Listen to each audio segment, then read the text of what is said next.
છોટાઉદેપુર જિલ્લામાં કપાસની ખેતી કરતા ખેડૂતો માટે ચિંતાજનક સમાચાર છે।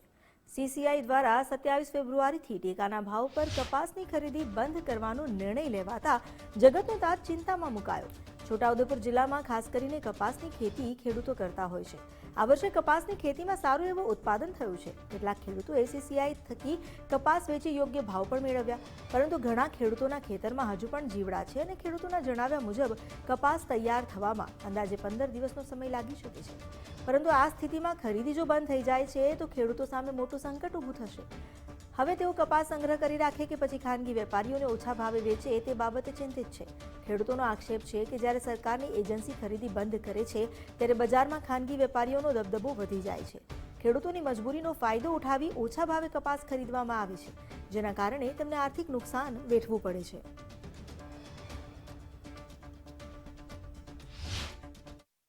સીસીઆઈએ જે ગાઈડલાઈન જાહેર કરેલી છે કે 27 તારીખ સુધીમાં તમામ ખેડૂતોએ કપાસના સ્લોટ બુક કરી અને કપાસ વેચી દેવો। જો સીસીઆઈની ખરીદી 28 તારીખથી બંધ થઈ જાય તો ઘણા ખેડૂતો પાસે હજી ઘરોમાં કપાસ સંગ્રહ કરેલો છે, ખેતરોમાં પણ કપાસ છે અને નવી ફસલ ફૂટીને તૈયાર થાય છે, એ કપાસ નવો આવવાનો છે। આ બધો કપાસ જે આવશે એ પછી વેપારીને જીનરને આપવાનો થાય તો એમાં ખેડૂતને બહુ મોટા પ્રમાણમાં નુકસાન થયું છે। કોઈ જીનર 8,000 કે 7,500 ખરીદવાના નથી।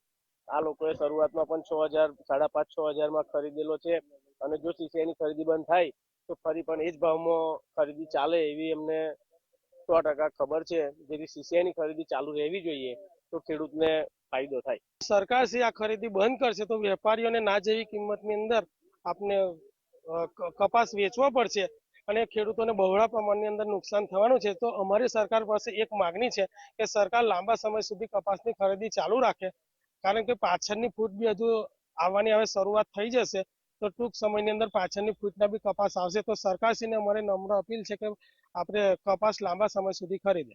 જો સીસીઆઈ ટેકાના ભાવે હાલમાં 8,060 કપાસ ખરીદે છે, જો સરકાર શ્રી દ્વારા આ કપાસ ખરીદવાનું બંધ કરવામાં આવે તો વેપારીઓ 5500 થી 6500 ખેડૂતો પાસેથી કપાસ પડાવી લેશે। ખેડૂત મજબૂરીમાં કપાસ વેચશે અને ખૂબ તડકા તાપમાં મહેનત કરીને આવો સરસ કપાસ ખેડૂતોએ કરેલો હોય એને પૂરતી એની મહેનતનું વળતર પણ મળે એવું લાગતું નથી। अभी तक हमारे पास जो ऑर्डर है ये हम डिसाइड नहीं करते, ब्रांच ऑफिस एडमिनिस्ट्रेशन से ऑर्डर रहता है। उस हिसाब से 27 फरवरी को लास्ट परचेज डे का घोषित किया गया है। नहीं, अगर सीसीआई वापस चालू होती है ऐसा कुछ ऑर्डर आता है तो होगी, पर अभी के लिए फ़िलहाल 27 फरवरी लास्ट डेट है। खेडूत को पिछले बहुत दिन पहले से ही घोषित किया गया है, सभी को न्यूज़ में भी दिया गया है कि ये लास्ट डेट है, तो जैसे कि उनको कोई तकलीफ ना आए तो उस हिसाब से कपास हमारे सीसीआई में 27 फरवरी तक बेच सकते हैं।